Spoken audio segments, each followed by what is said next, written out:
अस्सलाम वालेकुम। मेरा नाम जवेरिया सईद है और मैं लेक्चरर हूँ। आज का मेरा टॉपिक है मल्टीपल रिग्रेशन एनालिसिस और ये मेरे पास गुजराती की बुक है और इसका नाम है बेसिक इकोनोमेट्रिक्स 4th एडिशन। इसका चैप्टर 7 है और चैप्टर 7 मल्टीपल रिग्रेशन एनालिसिस ये हमारा टॉपिक भी है, आपकी आउटलाइन में है। वीक 10 का ये काम है। इसमें उसने कहा हुआ है the 3 variable model notation and assumptions. उससे पहले मैं आपको थोड़ा सा इसके बारे में बताती हूँ, रिग्रेशन क्या है और मल्टीपल रिग्रेशन क्या है। उससे पहले हम लोग सिंपल रिग्रेशन को डिस्कस कर चुके हैं। इसके लिए जो है मैं आपको बहुत ही ज़्यादा आसानी से जो है वो हम लोग पढ़ सकते हैं, यही हमारा टॉपिक होगा। और मैं आपको पढ़ाऊँगी शेर मोहम्मद चौधरी की बुक से, और ये है book 1 chapter 11 multiple regression and correlation. बहुत डिटेल और बहुत ही आसान लफ्ज़ों में इस बुक में उसने बताया हुआ है कि रिग्रेशन क्या है, मल्टीपल रिग्रेशन क्या है। आपको बताया कि रिग्रेशन में हम क्या करते हैं। रिग्रेशन ऐसी स्टडी है जिसमें हम लोग डिपेंडेंट और इंडिपेंडेंट वेरिएबल की ये स्टोरी है, जिसमें हम देखते हैं कि डिपेंडेंस चेकआउट करते हैं ना, डिपेंडेंट की और इंडिपेंडेंट की, कि किस तरह से डिपेंडेंट वेरिएबल इंडिपेंडेंट में डिपेंड कर रहा है। आपको पता है वेरिएबल बहुत सारी किस्मों के होते हैं, जैसे कि डिपेंडेंट और इंडिपेंडेंट, उसकी दो मिसालें, दो इकसाम हैं। अब हमारे पास इससे पहले जो सिंपल रिग्रेशन थी उसमें सिर्फ एक डिपेंडेंट और एक ही इंडिपेंडेंट वेरिएबल होता था, और हम लोग कहते थे कि जी एक जो है डिपेंडेंट वेरिएबल है वो किस तरह से डिपेंड कर रहा है इंडिपेंडेंट वेरिएबल के ऊपर। जैसे कि हम कहते थे कि जी हमारी जो फसल की पैदावार है वो सिर्फ डिपेंड कर रही है बारिश के ऊपर, यानी हमने जो है वो बारिश एक ही डिपेंडेंट वेरिएबल बनाया और फसल की पैदावार को कहा कि जी ये हमारा इंडिपेंडेंट वेरिएबल है। तो हमने देखा कि किस तरह से वो डिपेंड कर रहा है। अब यहाँ पर अगर हमारे पास एक टाइम में एक से ज़्यादा वेरिएबल्स होते हैं, यानी हम कहते हैं कि हमारे पास जो इंडिपेंडेंट वेरिएबल्स हैं वो एक से ज़्यादा हैं, और तो हम लोग उसकी स्टडी को किस तरह से हम समझेंगे और करेंगे, तो उसके लिए है मल्टीपल रिग्रेशन। मल्टीपल रिग्रेशन अब क्या है? when we have only one dependent variable but more than one independent variables। जैसे कि मैंने आपसे कहा कि फसल की पैदावार जो है ये अगर आपका डिपेंडेंट वेरिएबल है तो देयर आर यानी ये अब डिपेंड इसके ऊपर क्या क्या कुछ हो रहा है, क्या इंडिपेंडेंट आपके पास वेरिएबल्स हैं जिसकी वजह से जो है इसकी डिपेंडेंसी को हम लोग पढ़ रहे हैं। तो हम कहते हैं कि जी हमारी जो प्रोडक्शन है यील्ड की वो डिपेंड कर रही है बारिश के ऊपर भी, फर्टिलाइज़र के ऊपर भी, और उस ज़मीन की ज़रख़ेज़ी के ऊपर भी। तो ये सारा कुछ मिलके जो है ना वो फसल की पैदावार को मुतासिर कर रहा है। तो अब क्या हुआ कि हमने एक टाइम में जो है वो पढ़ा कि हमारा जो है वो किस तरह से डिपेंडेंट और इंडिपेंडेंट वेरिएबल है। तो इस बुक का जो है पेज 457 इसमें कहते हैं The technique of simple regression, which involves one dependent variable and one independent variable, is often inadequate in most real-world situations where a variable depends upon two or more independent variables or regressors। आपको पता है independent variable को regressors कहते हैं। For example, the yield of a crop depends upon the fertility of the land, fertilizer applied, rainfall, quality of seed, etc. Likewise, the systolic blood pressure of a person depends upon one's height, weight, age, etc. In such cases, the technique of simple regression may be expanded to include several independent variables. A regression which involves two or more independent variables is called a multiple regression। अब आपको मैंने बताया ना कि किस तरह क्या क्या सिचुएशंस हो सकती हैं कि जब हम सिंपल रिग्रेशन की बजाय उसको क्विट करके हम मूव करेंगे मल्टीपल रिग्रेशन, ठीक है। अब यहाँ पे इसका जो मॉडल है हमारे पास वो है y = alpha plus beta 1 x1 plus beta 2 x2 plus beta k xk plus epsilon, where i is varies from 1 to n, ठीक है, where epsilon i are the random errors, alpha and beta are unknown population parameters, alpha is intercept जैसे आपने पहले पढ़ा, and beta 1 beta 2 up to beta k are the regression coefficients for variables x1 x2 up to xk respectively। x1, x2, xk are the fixed values of k independent variables. The first of the two subscripts attached to each regressor denoted the variable and second refers to the observation number. ये जो इसके नीचे लिखा हुआ है ना 1, ये है आपका फर्स्ट रिग्रेसर, और i फॉर ith वैल्यू, यानी पहली वैल्यू होगी तो x1 1, फिर दूसरी होगी तो x1 2, इसी तरह से x1 3 एंड सो ऑन. अच्छा, अब इसके बाद हम लोग जो इंटरेस्टेड है ना वो है हमारे पास ये जो मॉडल है इसकी कुछ प्रॉपर्टीज़ हैं जिसके ऊपर ये बेस करता है, डिपेंड करता है. तो वो प्रॉपर्टीज़ क्या हैं? उसमें से सबसे पहली प्रॉपर्टी जो है वो है expected value of error term which is epsilon is equal to 0 for all I. ठीक है, this implies that for the given value of X expected value of yi is equal to alpha plus beta 1 x1 plus beta 2 x2 plus up to so on plus beta के x के. अब इसमें वो क्या कह रहे हैं, expectation apply की ना उसने इधर भी और इधर भी, तो अल्फा है और बीटास तो हैं आपके पास पैरामीटर्स ना, तो और कांस्टेंट्स हैं, तो कांस्टेंट की तो एक्सपेक्टेशन कांस्टेंट ही होगी.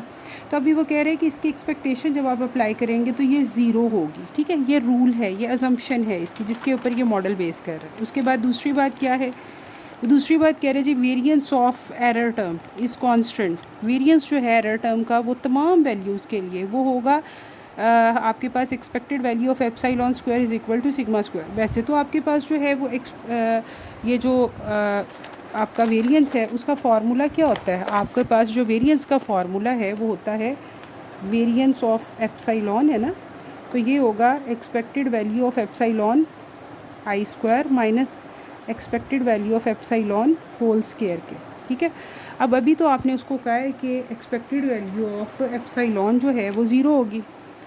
अभी उसने हमें ये अजम्पशन बताई है, ये ज़ीरो हो जाएगी तो इससे मुराद है कि ये वेरिएंस ऑफ एप्सिलॉन आई जो है वो सिर्फ रह जाएगा expectation of epsilon I square के. ठीक है, तो इसलिए ये प्रॉपर्टी है. और अच्छा ये क्या है, ये एक कांस्टेंट वैल्यू के बराबर है, वो क्या है, विच इज़ सिग्मा स्क्वायर. ठीक है, अब इसके नीचे आई नहीं लिखा हुआ, आई नहीं लिखा हुआ मतलब जो भी आई की जो भी वैल्यू है, 1 है आपका, आपकी एरर टर्म 1 है, 2 है, 3 है, यानी एक ही सैम्पल के लिए ना एरर्स हैं आपकी. तो वो कह रहे हैं कि सब सैम्पल की एरर्स जो हैं वो सिग्मा स्क्वायर के बराबर हैं, किसी एक कांस्टेंट वैल्यू के बराबर हैं, यानी सब में जो वेरिएशन है ना वो इक्वल आएगी, एक सी आएगी. वेरिएशन की बात कर रहे हैं. आयत लिखा होता तो इससे मुराद होता है कि ये इक्वल नहीं है, बल्कि 1 के लिए 1, 2 के लिए 2, और इस तरह से ये वेरी करती जाएगी, लेकिन ये वेरी नहीं कर रही, सेम है. तो इस प्रॉपर्टी को कहते हैं होमोसिडेस्टिसिटी की प्रॉपर्टी. ठीक है, फिर अगली अजम्पशन है expected value of epsilon I epsilon J is equal to 0 for all I is not equal to J, that is error terms are independent of each other. Error terms जो है ना वो एक दूसरे के साथ जो है वो इंडिपेंडेंट होती हैं. उसके बाद expected value of x with epsilon is also equals to 0 for all the regressors. तो एप्सिलॉन और हर एक्स वेरिएबल्स जो हैं ये भी इंडिपेंडेंट हैं. उसके बाद क्या कह रहे हैं, epsilon I R normally distributed with mean of 0 and constant variance sigma square. तो ये पहली और दूसरी प्रॉपर्टी को कंपाइल करके उसने हमें बताया है. ठीक है, तब वो क्या कह रहे हैं, अब वो कह रहे हैं कि जी the corresponding we assume further in a multiple regression model that there exist no exact linear relationship between any two of the regressors. ये भी वो बात कर रहा है कि रिग्रेसर्स जो है ना आपके एक्स जो है x1, x2, x3, उनका आपस में भी कोई लिंक नहीं होगा, कोई रिलेशनशिप नहीं होगा रिग्रेसर्स का. ठीक है, तो अब क्या बना, हमारा जो मॉडल बना वो हमारा सैम्पल डेटा के लिए हमारी इक्वेशन जो है वो एस्टिमेट इस तरह से होगी, Y cap is equal to, cap लग जाएगा ना इसके ऊपर, this is equal to a plus b1 x1 plus b2 x2 plus up to सॉन b के x के, where a and b are the least square estimates of the population parameters alpha and betas. The parameters beta or their estimates beta i's are called the partial regression coefficients. ठीक है, इसको याद रखिएगा. जो हमारे पास betas हैं ना जितने भी, वो बीटा 1, बीटा ये b1, b2 जितने भी हैं इसको कहते हैं पार्शियल रिग्रेशन कोएफिशिएंट्स, और पार्शियल कोरिलेशन इसके अलावा है. ठीक है, यानी वो एक और टॉपिक है, ये है पार्शियल रिग्रेशन कोएफिशिएंट्स. तो इसके बाद हम लोग इसी टॉपिक को देखते हैं, उसमें हम लोग थोड़ा सा ये देखेंगे कि इन्हीं प्रॉपर्टीज़ के साथ ना उसने कुछ आपको बताए हुए हैं कि अगर वायलेशन हो जाती है इन अजम्पशंस की तो उनका क्या होगा. पेज 203 ये है शेर मोहम्मद, ये गुजराती की बुक है, और उसने आपको वही असम्पशंस जो अभी मैंने आपको उस बुक से पढ़ाई हैं वही लिखी हुई हैं। Zero mean value of u i, मतलब इसका क्या है, expected value of u i where x2 and x3, ठीक है, ये हो गिवन हो तो फिर ज़ीरो है, यानी मीन जो है ना यू का, यू यहाँ पर एप्साइलॉन ही है। No serial correlation, no serial correlation से मुराद है किसी भी एरर टर्म की, यानी एरर टर्म्स जो है ना आपस में उनके दरमियान कोई रिलेशन नहीं है। तो अगर रिलेशन होता है तो इससे मुराद है कि सीरियल कोरिलेशन है, और अगर नहीं है तो ये नो सीरियल कोरिलेशन। ये मैंने अभी आपको बताया। वेरिएंस है, variance of error term is a constant quantity that is sigma square, और इस प्रॉपर्टी को कहते हैं होमोसेडेस्टिसिटी की प्रॉपर्टी। उसके बाद कह रहे हैं zero covariance between U and each X variable, और कोवेरियंस ऑफ यू आई और x2 या covariance of X U I and x3 this is equals to zero and so on, यानी जितने भी आपके पास x आते हैं 3 4 5 6, तो सब के दरमियान जो है ना वो इनका वो ज़ीरो है। आगे नो स्पेसिफिकेशन बाइस ना, इसको कहते हैं नो स्पेसिफिकेशन बाइस। कोई आपके पास स्पेसिफिकेशन बाइस नहीं है, बल्कि आपका मॉडल बड़ा बिल्कुल ठीक करेक्टली स्पेसिफाइड है। अगर आपने सेकेंड डिग्री लगानी थी, अगर आपने लीनियर लगाना था, अगर आपने क्वाड्रेटिक लगाना था, जो भी आपका है ना मॉडल वो करेक्टली स्पेसिफाइड है। No exact collinearity between the x variable, इससे मुराद है कि आपके जो एक्स वेरिएबल्स हैं उनके दरमियान में कोई भी कोलिनियरिटी नहीं है, कोई ताल्लुक़ नहीं है। तो इसको क्या कह रहे हैं कि अगर ये नहीं है तो इससे मुराद है कि नो कोलिनियरिटी है, और अगर होगा ताल्लुक़ तो ये होगा मल्टी कोलिनियरिटी, ठीक है, यानी एक वेरिएबल दूसरे के साथ, यानी आप कोई सा भी मैथमेटिकल ऑपरेशन करें तो मैथमेटिकल ऑपरेशन क्या है कि आपका x2 जो है वो बराबर आए 2x3 के, ठीक है, या आप इसमें ऐड कर दें या आप सब्ट्रैक्ट कर दें। आप x3 को बड़े आराम से फाइंड आउट कर सकते हैं, करें अगर x2 को आप जी 4 पे डिवाइड कर दें तो आपने ये काम कर किया अगर, तो ये होगा कि इनके दरमियान एग्जैक्ट रिलेशनशिप है, आप एक से दूसरे को फाइंड आउट कर सकते हैं। अगर आप इसको फाइंड आउट कर सकते हैं x3 को, इसी तरह से आप x2 को भी कर सकते हैं। 4 को x3 से ज़रब दे दें तो x2 आ जाएगा। इस तरह से अगर कोई इनके दरमियान ताल्लुक़ होगा तो इससे मुराद है कि यहाँ पर मल्टी कोलिनियरिटी है, और अगर नहीं है तो नो कोलिनियरिटी, कोई एग्जैक्ट कोलिनियरिटी नहीं है। उसके बाद ये मैंने आपको पढ़ाया कि जितने बीटाज़ हैं, बीटा 2 से लेकर अप टू सोन, जितने बीटाज़ हैं आपके पास बीटा 2 से लेकर, क्योंकि हमने इस मॉडल में यहाँ पर पढ़ा बीटा 1। अब आप यूँ समझ लें कि वो तमाम बीटाज़ जिनके साथ कोएफिशिएंट्स में कुछ है, जैसे कि x2 है, beta 2 x2, beta 3 x3 and up to so on, तो जितने भी हमारे पास ये कोएफिशिएंट्स वाले बीटाज़ हैं वो हमारे पार्शियल रिग्रेशन कोएफिशिएंट्स हैं, और जो बिल्कुल अलग पड़ा हुआ है लॉन है वो हमारा इंटरसेप्ट है, ठीक है। तो ये हमारे पास आ जाएगा। उसके बाद नेक्स्ट देखिए interpretation of multiple regression equation. तो ये हमारे पास जो है ना वो इसकी फ़ाइनल सूरत हाल होगी, जो हम जिस तरह से हम फाइंड आउट करेंगे वो क्या होगी, expected value of Y I given that x2 and x3 is equal to beta 1 plus beta 2 x2 plus beta 3 x3। In other words gives the conditional mean or expected value of y conditional upon the given or fixed values of x2 and x3। ये हमारे पास है, ठीक है।